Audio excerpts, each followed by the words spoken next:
Welcome once again to Movers and Shakers। Karnataka के mister Krishnan Iyengar पिल्ले ने यहां ढेर सारे नारियल भेजे हैं। थोड़ा सा पिल्ले बाकी फेंक। उनका कहना है कि वो मूवर्स एंड शेकर्स के बहुत बड़े फैन हैं and this is just a token of his love. Ramakrishna Hegde ji के 72वें जन्मदिन पर कर्नाटका में 72,000 कोकोनट सैपलिंग्स बटे थे, जो कोइंसिडेंटली उनके पार्टी का इलेक्शन सिंबल भी। खैर ये तो अच्छा हुआ कि नारियल के पेड़ से ही काम निपट गया। अगर उनके पार्टी का सिंबल हाथी, भालू या गेंडा होता तो क्या होता? 72,000 गेंडे वो कहां से इकट्ठा करते? Our guests tonight are actor director of film Hyderabad Blues Nagesh Kukunur and actress Prajakti Deshmukh. But before that, give a big round of applause for, you know it, do it.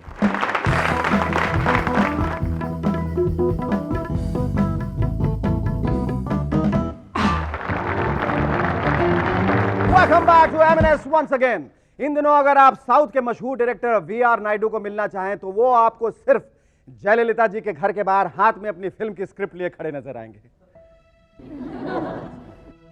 वो इसलिए क्योंकि उनके कानों तक ये उड़ती हुई खबर पहुंची है कि जयललिता जी शायद राजनीति को छोड़कर फिर से फिल्मों में प्रवेश कर रही हैं।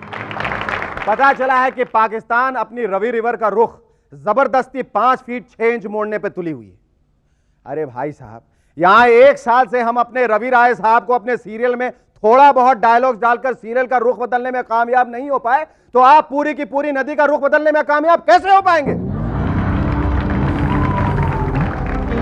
वैसे पाकिस्तान में उनके पॉइंट ऑफ व्यू से अगर आप कामयाब कहलाना चाहते हैं, खूब सारी दौलत कमाना चाहते हैं, तो सिर्फ 2 ही प्रोफेशन है, या तो आप पॉलिटिशियन बन जाइए या तो क्रिकेटर। और वहां पर लोग इतने अंडरस्टैंडिंग हैं कि अगर आप मैच जीत गए तो फिर आपको अपना इनाम तो मिलेगा ही, लेकिन मान लीजिए कि अगर किसी ने आपसे कुछ कह दिया, आप अपसेट हो गए, मैच ठीक से खेल नहीं पाए और आप हार गए, तो आपका मोराल बूस्ट करने के लिए आपको जीतने वाले इनाम से भी बड़ी रकम दी जाती है। क्यों, ठीक है ना वसीम भाई?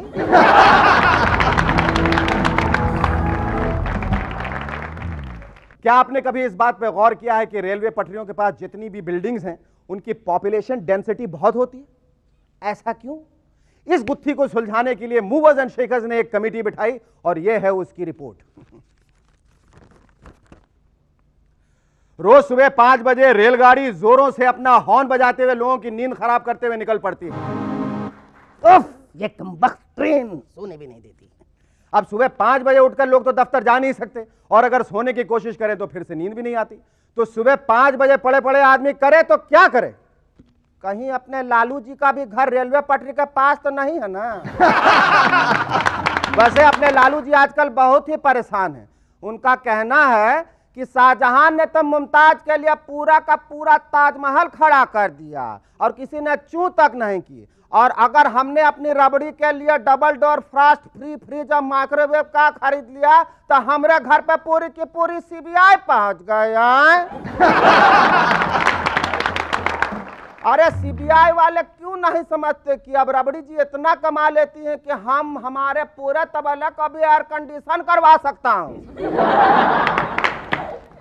प्रधानमंत्री जी का जनता दरबार जो एक अरसे से चलता आ रहा था, हाल ही में वाजपेयी जी ने तंग आकर उसे बंद करा दिया। बंद करो नाच का, बहुत हो गया। बड़ी बड़ी कठिनाइयों और परेशानियों को छोड़कर आस पड़ोस के ही लोग रोजमर्रा की शिकायतों को लेकर वाजपेयी जी के घर आ पहुंचते थे, और शिकायतें भी कुछ ऐसी भलती भलती सी। रोज दोपहर को या तो मेरी बत्ती चली जाती है, पीएमजी या केबल टीवी खराब हो जाता है, कुछ करो। या फिर और कारदा सारा काम खत्म करने से पहले पानी चला जाता है, कुछ करो ना। या फिर हो सके तो मेरे सामने वाली बिल्डिंग हटा दीजिए, उसकी वजह से मेरे घर में धूप बिल्कुल नहीं आती, मैं पापड़ कहां सुखाऊं?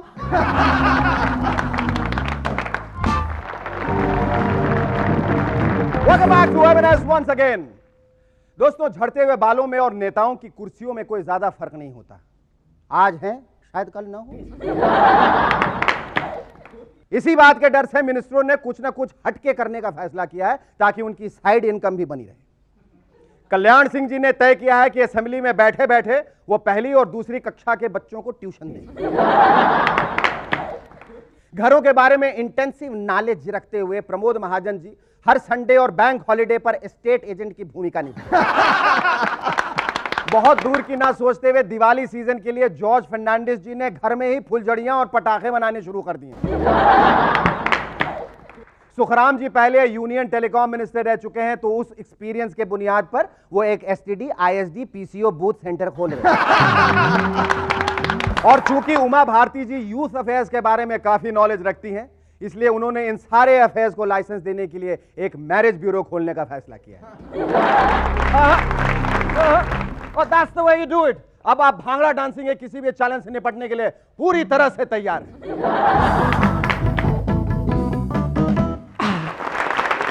Our first guest in M&S tonight is a young NRI from the US of A who, with his debut film Hyderabad Blues, has swept the audience off their feet. Ladies and gentlemen, please welcome actor director of Hyderabad Blues, Nagesh Kukunur. Tell us about Hyderabad Blues. You know, I acted in a movie called Bombay Blues, and I thought it was probably dubbed in Telugu and released in Hyderabad. No, it wasn't quite that. Simple little film that I made last year, and I had a lot of fun doing. It shows. It shows. Yeah, well, I'm glad you got to watch it. So yeah, is it true that from the time the concept came about, the inception of the whole thing, it took you 2.5 years till the post-production release in a theater, but it took only 17 days to shoot the film? Yep.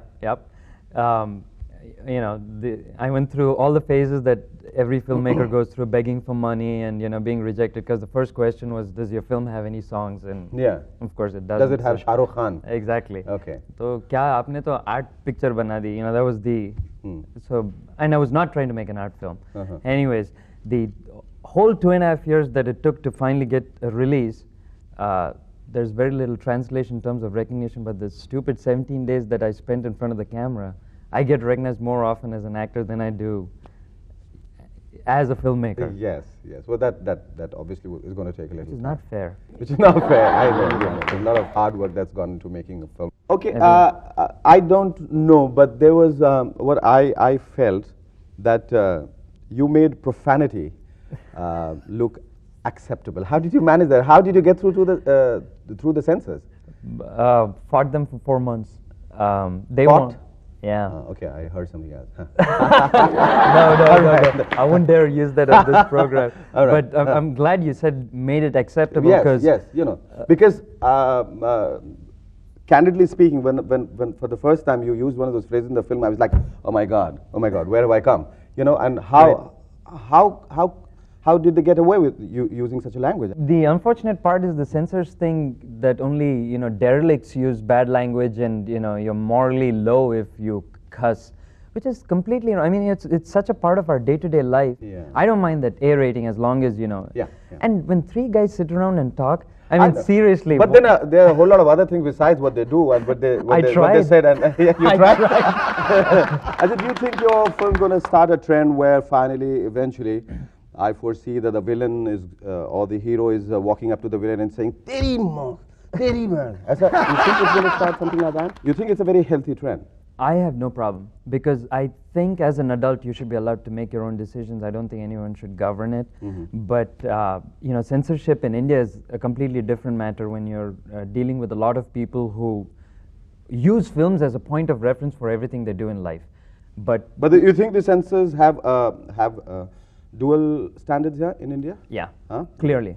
And the only reason I'm saying that is English films are allowed to get away with so much more only because they're elsewhere. Yes, absolutely. That is absolutely ununderstandable. Why? Their theory is that's being done by a foreigner. A foreigner. And we Indians are the only last morally ये हमारा culture नहीं है. Exactly. हम ऐसी language नहीं बोलते हैं. बल्कि आप दरवाजा खोले तो पड़ोस से खाली यही भाषा सुनाई देती है. When you came here, it was like, what was the attitude of people? Especially in Hyderabad, it's like he is a non-required Indian or a non-resident Indian? Both. There are people who stick you on a pedestal even if you've done nothing. But is there also a lot of hostility? Yes. Why? Because it's that ये कौन आके हमें सिखा रहा है? It's always that. Exactly. Achha. I mean, it's like, and like the heroine in the film, a lot of people look upon you as a deserter. And the last thing, God forbid, you should have a little bit of an accent and you're dead. आके style मार रहा है. हाँ आके कहते हैं. अभी पिछले फ्राइडे गया था, अच्छा खासा तेलुगु बोल रहा था. हाँ Exactly. कहते था मीदी ఊరేనా మీతో విషయం మాట్లాడాలనుకుంటున్నాను. क्या बोल रहा है? నిన్ను నిన్ను చేసుకోవాలనుకుంటున్నాను. Now he says, can I get married to you? I mean, Yeah, you know. exactly. Maybe you should be the interpreter between me and my cameraman. Absolutely, absolutely. I'll be looking forward to it. It was great talking to you. Oh, sounds good, Shekhar. Ladies and gentlemen, please welcome our second guest in M&S tonight, the fair and lovely actress Prajakti Deshmukh. प्राजक्ति, सबसे पहली बात का ये ध्यान रखना कि interview सिर्फ 6 minute का है और चूंकि तुम थोड़े की जरूरत में काम करो इसलिए पॉजेस बिल्कुल अलाउड नहीं. Achha, only when the question is a little difficult, I go, let me take a pause. अच्छा, I remember we worked together in Dekh Bhai Dekh and you had this such a funny role where you kept saying Suhasini, Suhasini, Suhasini, yes, Suhasini, and yes. from that you suddenly get nearly typecast as a very, very serious girl. Why did you allow it to happen to you? Unfortunately. I'm waiting for someone to again, sort of give me that kind of a comic character to play because I can do that very well. Very well. Also, yeah. तुम ज़्यादा enjoy करती हो करना? अरे बिल्कुल. तो फिर अपनी तरफ से कोशिश क्यों तुम्हारी नहीं रही है कि मैं ऐसा रोल करूं? करूँगी. There's no hurry. अच्छा, you trying for films now? No, not really. तुम्हें काम करने की इच्छा तो होती होगी ना? Not unless I know the people और तब तक नहीं. In fact नहीं. इनफैक्ट नहीं. बिल्कुल भी नहीं. अच्छा, एकदम अभी सोच के अभी डिसाइड कर ही लिया तुमने इस शो में हाँ मैं कर नहीं मैं इनफैक्ट नहीं करना ही नहीं. There have been offers अच्छा. and I have refused. क्यों? क्या वजह? I don't know, somehow मुझे सीरियस करने में बड़ी comfort feel होती है. I'm comfortable. अच्छा, तुम how do you manage your career? You are a housewife. Yes, I you am. work in theatre which occupies a lot No, of I your don't do theatre. एकदम छोड़ दिया. बिल्कुल. Okay, and shifting between a television actress and being a housewife domestic. How do you manage that? Working mother. हाँ. Like every working mother does it. नहीं, पर You balance. television में काम जो है they're always running against a deadline. No, yes, but the thing is that I have always stuck to just one serial as an actress at a time, always. When I was doing Sailab, it was just Sailab. उसके बाद में Sailab जब खत्म हुआ, उसके बाद थोड़े की ज़रूरत है शुरू हुआ. तो I am never rushing इस set से उस set पे. अच्छा, ऐसा कोई कभी भी नहीं. So since I'm never rushed, I think I manage Do you it plan very to get into direction? ऐसा लगता है? I hope so. Do you have the I attitude do. and the aptitude? I do. At You least do? I believe in it. अभी क्या होता है? अच्छा, Time will tell. Okay.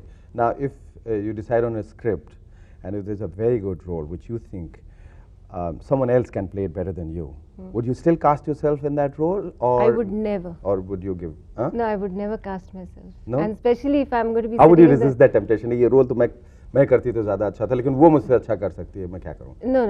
If I'm sitting in the director's chair, मैं कभी भी कोई भी रोल नहीं करूँगी. नहीं. No. That I'm very sure of. क्यों ऐसा? अरे पहले सीखने तो दो, अच्छी डायरेक्टर बनने तो दो. Then let me figure out. हाँ, तो पहले क्यों बोल दिया? So why stand on two stones at one time? There are a lot of people who do and make a bloody good job of it. Then I envy them. Are you referring to me? ये मैं तो भूल ही गया आपके पड़ोस में जो बैठे हैं. yes. Yes. How did we forget Nagesh? मतलब he said I'm going to just keep quiet and look intelligent. And I saw the photos. What do you think about his film? I enjoyed it. I was glad I wasn't with my son. I would have been embarrassed. Why? You know that? I do. Yes, I mean, I I think I heard some of the questions. I saw and, quite a few little kids sitting around and enjoying. No, come on, it was an adult's film. Maybe they were dwarfs. I don't know. You didn't have that. Anyway, आगे ultimate ambition क्या है तुम्हारी? Eventually, you're going to stay on as an actress, or you will settle down as a directress, or you're going to be both? Hopefully both. Thank you, Prajakti. It was wonderful talking to you, and thanks once again.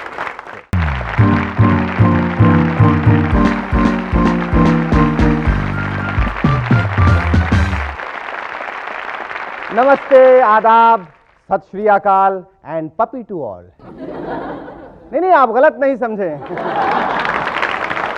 दरअसल ये पिल्ला मुझे बाहर gate पे lover इसमें, और पता चला कि इसके माँ बाप, चचा चाची, ताऊ, फूफा फूफी सब शहर छोड़ के भाग गए. वजह बीएमसी वालों के इरादे उन्हें नेक नजर नहीं आ रहे थे. एनिमल लवर्स ने भी बीएमसी के फैसले के खिलाफ मुहिम छेड़ दी है उनका मानना है कि रेबीज से मर जाओ या इसके इलाज पे 3,000 खर्च करो, कोई गम नहीं, पर इन कुत्तों पे तो दया करो यार। चलिए इन एनिमल लवर्स तक तो ठीक है, मगर किसी दिन रोडेंट लवर्स और इंसेक्ट लवर्स ना उठ खड़े हो ये नारे लगाने, कॉकरोच मारने से पहले जरा सोच, चूहा इसकी लंबी उम्र की करो दुआ, मच्छर मक्खी हमारे हैं सखा सखी। बहरहाल इस मासूम को मेनका जी के यहाँ डिस्पैच करने से पहले कुछ हेडलाइंस देता चलो। दिवाली पे पॉलिटिशियंस विदेश निकलने की तैयारी में। अब लक्ष्मी पूजन तो स्विस बैंकों में ही संभव है ना। लक्ष्मी मैया अब यहाँ की निवासी कहां रही, वो तो अप्रवासी भारतीय हो गई। NRI। जापान में घटती आबादी पे चिंता, हिंदुस्तान के लिए एक्सपोर्ट करने का सुनहरा मौका। दिवाली पे आतिशबाजी नहीं, और मई में पोखरान के धमाकों के बाद हमारे पास भला बचा ही क्या। अच्छा लगा बच्चे? अरे ये तो सो गया। ये हमारा मूवर्स एंड शेकर्स भी कमाल का शो है, इंसान तो इंसान, कुत्ते तक सो जाते हैं। Our guests tonight are the charismatic actor Tom Alter and the dynamic singer Jaspinder Narula. इसकी तरफ से bye bye, but I'll be back in your favorite program M&S. But before that, give a big hand for Shari and his rubber band. Yeah, puppy.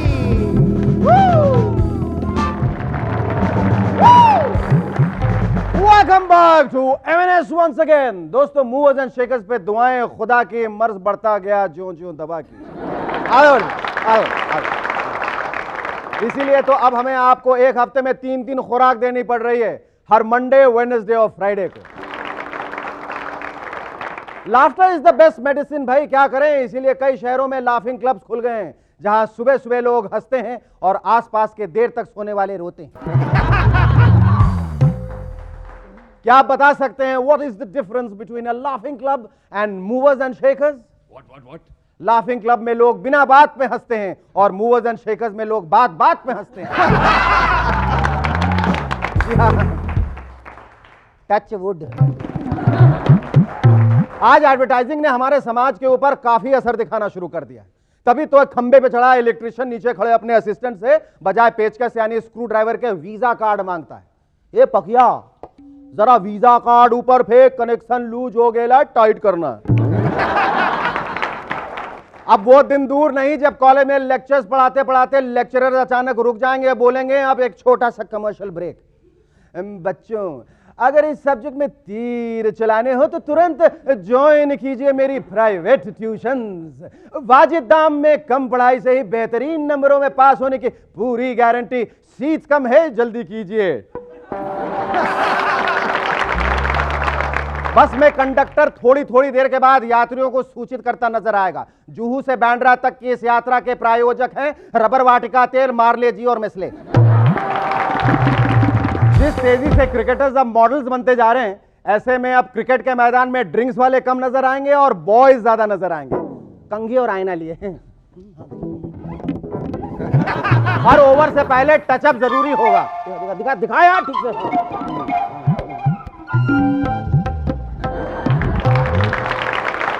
आखिर players के साथ साथ उनसे जुड़े products की प्रेस्टीज का भी तो सवाल होगा। अब जल्दी अंपायर के हाथ में क्लैप बोर्ड भी थमा दिया जाएगा। उधर बॉलर बॉलिंग के लिए तैयार और इधर हमारा अंपायर क्लैप के लिए तैयार।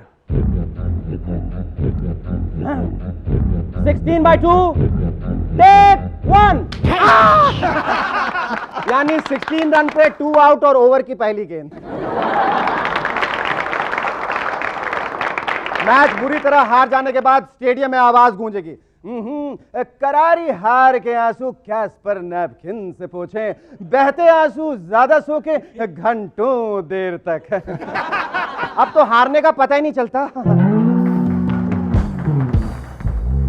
सौरव गांगुली को आंसू पोंछता देख जडेजा कहेंगे, ए सौरव तू भी यहाँ।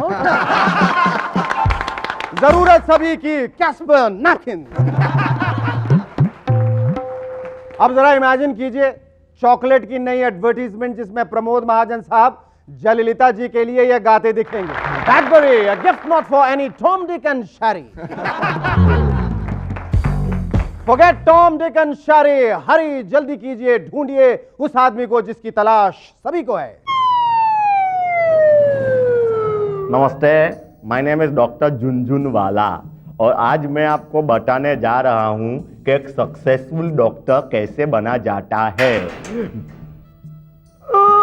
लगता है बकरा आ गया, पेशेंट आ गया है। क्या मांगता है? डॉक्टर साहब को बुलाओ। मैं तुमको बुच्चर दिखता हूँ? बुच्चर गधेरा।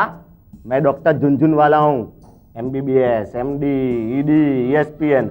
लगता है मेरे डिग्री से इम्प्रेस हो गया है। ENT, TNT, skin, VD, sex, CD, DVD and LD specialist. बोलो क्या मांगता है? डॉक्टर साहब मेरा एक्सरे। आंखों से तूने ये क्या कह दिया? ओ माय गॉड, तुम्हारे तो ब्रेन में ट्यूमर है। डॉक्टर साहब एक्सरे उल्टा है। यू आर राइट, तुम्हारे पेट में ट्यूमर है। दोनों इतना जारिया है ना। एक काम करो, ये सारी दवाई खा लो, जाओ। ये सब डॉक्टर, उससे फायदा? गधेरा, तुमको फायदा हो ना हो, मेरे को फायदा होगा ने। केमिस्ट मेरे को 15% कमीशन देता है। कौन सी दवाई काम करे कोई भरोसा नहीं। सब खा लेना दिन में 38 बार, 38 टाइम्स। और डॉक्टर इसको खाने के बाद क्या खाने का? इडियट, इतनी सारी दवाई खरीदने के बाद तुम्हारे पास खाना खरीदने का पैसा बचेगा क्या? और इतनी सारी दवाई पेट में घुसाने के बाद और खाना किधर घुसाएगा? कौन से कोने कोपचे में जा दिया? डॉक्टर साहब आपकी फीस? 500 रुपये। हार्ट अटैक आया, 200 एक्स्ट्रा। मर गया गधेरा, 300 एक्स्ट्रा। पिछले महीने महाराष्ट्र में गणेशोत्सव धूमधाम से संपन्न हुआ। हजारों मूर्तियां घर में पूजन के लिए स्थापित की गईं और फिर उन्हें विसर्जित किया गया। ऐसे ही सरकार को सहयोगी पार्टियों ने पार्लियामेंट में स्थापित किया है। अब रही बात इसके विसर्जन की, तो कहना मुश्किल है वो विसर्जन कब होगा और कैसे होगा। बहरहाल आए दिन धमकियां मिलना जारी हैं। कावेरी मसला सुलझाओ वरना विसर्जन, बढ़ती महंगाई पे रोक लगाओ वरना विसर्जन, उत्तम सिंह नगर नु यूपी विची रहन दो नहीं पे विसर्जन। Welcome back to movers and shakers once again. बहुत समय से यह बहस चल रही है कि इस लोकतंत्र में अपने प्रधानमंत्री की तबीयत के बारे में लोगों को जानकारी का पूरा हक है या नहीं। अगर है तो जल्दी ही आप समाचार, बाजार भाव और मौसम की जानकारी के बाद सुनेंगे पीएम्स हेल्थ दिस वीक, प्रधानमंत्री जी का साप्ताहिक मेडिकल नामा। पीएम साहब का पिछले कई दिनों का सिरदर्द जयललिता जी के एक बार फिर आश्वासन के बाद गायब। इससे ब्लड प्रेशर नॉर्मल मगर हेमोग्लोबिन के स्तर में हल्की हलचल जारी। बार बार विदेश यात्रा से जेट लैग, लेकिन लैगिंग बिहाइंड कतई नहीं। हाथों के मूवमेंट से बाज न आने के कारण उनमें थोड़ा दर्द कायम, मगर कुल मिलाकर स्वास्थ्य लाइन ऑफ एक्चुअल कंट्रोल के अंदर। भगवान उन्हें लंबी उम्र दे। परिवार नियोजन वालों का पहला नारा था 2 या 3 बच्चे होते हैं घर में अच्छे। फिर आया हम 2 हमारे 2। उसके बाद ये हो गया हम हैं 1 हमारा 1। और अब परिवार नियोजन वालों का नया नारा है पहले नसबंदी फिर सेहराबंदी। Our first guest in Movers and Shakers tonight is an actor who is actually a Firangi, but who has altered himself to be just like you and I, 100% Hindustani. ऐसा कि टॉम भी क्या याद करोगे। Ladies and gentlemen, please welcome Tom Olsa. Great to see you, Tom. My pleasure, sir. My pleasure. तुम्हें देख कैसे कोई कहता है अंग्रेज चले गए और अंग्रेज छोड़ गए? एक्चुअली मैं बाहर से नहीं आया। मेरी पैदाइश हिंदुस्तान की है। मेरे दादा और दादी जी, वही कहने का वही मतलब कि हाँ। उस हिसाब से हम बाहर के हैं, लेकिन मेरा जन्म, मेरी पैदाइश हिंदुस्तान की है और मैं अपने आप को हिंदुस्तानी समझता हूँ। Did you go to film institute? I went to the film institute in 1972. By train गया था मैं। हाँ। Second class. और पैदल आए थे? आजकल पैदल चलना पड़ रहा है। पैदल चलना पड़ा। I was there for 2 fantastic years, Shekhar. 72 से लेकर 74 तक। अच्छा। और बहुत अच्छा रहा। क्या यादें हैं वहाँ की? मिथुन दा और शक्ति कपूर, उस टाइम सुनील कपूर नाम था उनका। अच्छा। ये दोनों परेशान रात को 11 बजे वहीं इंस्टीट्यूट में बैठे हुए थे। तो मैं कुछ काम या कोई पिक्चर देख के आ रहा था। तो उस वक्त उनको ये गलत फहमी थी कि मैं कोई बहुत सीरियस एक्टर हूँ और एक्टिंग के बारे में मैं बहुत कुछ जानता हूँ। ये गलत फहमी थी उनको। तो मैं वहाँ से निकल रहा था तो उन्होंने कहा टॉम यार ये क्लास में कोई ये प्रॉब्लम चल रही है इस एक्टिंग के बारे में, तो ज़रा कुछ समझाओ हमको कि क्या करना चाहिए। मैंने कहा सीधी सी बात है, तुम दोनों को एक्टिंग के बारे में सोचना ही नहीं चाहिए। ऊपर वाले ने तुम दोनों को ऐसी शक्लें दी हैं, ऐसी अक्लें दी हैं कि तुम दोनों सुपरस्टार बनने वाले हो और हम लोग सब पीछे रह जाएंगे। ये 1973 की बात है शेखर, जब ये दोनों स्टूडेंट्स थे इंस्टीट्यूट में, शक्ति कपूर और मिथुन चक्रवर्ती। मैंने उन दोनों के बारे में ये कहा कि हम सब में से तुम दोनों सुपरस्टार बनने वाले हो, और बिल्कुल वही हुआ। टचवुड, शक्ति कपूर, मिथुन चक्रवर्ती आज के सुपरस्टार है। किस आधार पे तुमने ये कहा था? उनकी पर्सनैलिटीज को देखकर। मैं एक हल्की सी छोटी सी कहानी सुनाता हूँ। मैं जब इंस्टीट्यूट जाने वाला था तो डर के मारे मैंने किसी को बताया नहीं कि मैं वहाँ एडमिशन के लिए अप्लाई कर रहा हूँ। अच्छा। उस वक्त, उस जमाने में 72 में 5 रुपए का पोस्टल मनी ऑर्डर भेजना पड़ता था एडमिशन के साथ। तो जाहिर है आपको पोस्ट ऑफिस में जाना पड़ेगा वो बनवाने के लिए। तो मैं गया था वहाँ पे पोस्टमैन में, सुनो दोस्त, मैं ये कर, किसी को बताना मत कि मैं ये कर रहा हूँ, ये 5 रुपए ले लो बनवाओ, लेकिन किसी को बताना मत। मैं वहाँ से आगे गया चाय पीने के लिए, 20 मिनट के अंदर मैं वापस आया वो लेने के लिए। 20 मिनट के अंदर कंप्लीट जो मसूरी बाजार है सबको पता चल गया था कि टॉम हॉल्डर अपने आप को हीरो समझ रहा है और ये जा रहा फिल्म इंस्टीट्यूट। उस पोस्ट वाले ने 20 मिनट के अंदर सबको बता दिया, सबको। मैंने उसको इतनी गालियां दी, मैंने कहता टॉम मैं क्या करूं। तो एक पहली फिल्म कौन सी की थी तुमने? जो रिलीज हुई थी मेरी पहली फिल्म थी चरस। चरस। And you made a hash of things? Did you? I left my hash marks there on the ground.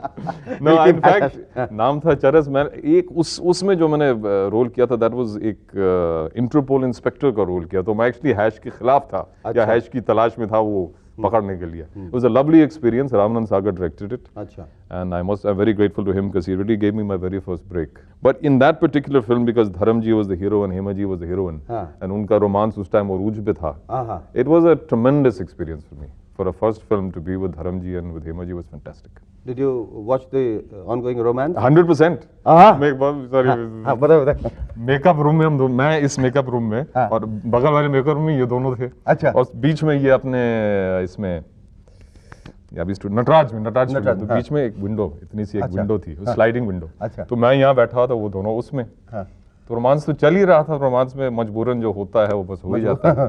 तो मैं यहाँ बैठा हुआ, मैं कोई किताब पढ़ रहा था, तो जो रोमांस की कुछ आवाजें होती है वो यहाँ से शुरू हुई।